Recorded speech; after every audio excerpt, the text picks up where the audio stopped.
тази награда искам да благодаря на Бионсе. Чакайте! Никой вече не благодари, поне не тази година, на Бионсе. Всички видяхме какво се случи на тази годишното издание на музикалните награди Грами, което беше едно оплюване на емиграционните в Америка.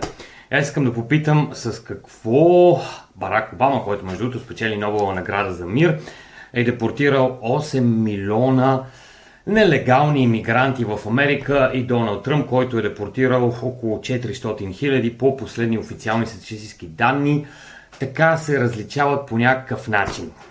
Изказването на Били Айлиш е, че никой не е нелегален в открадната страна, една ирландка, която не знам какво прави в Америка, иначе страшно много харесвам като музика.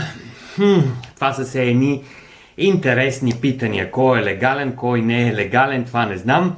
Притеснявам се обаче, че тази година никой не благодари вече на Бионсе. Защо? Защо и самата Бионсе не излезе да каже, ами Джей-Зи тук е леко забъркан в файловете Епщайн и всякакви други неща.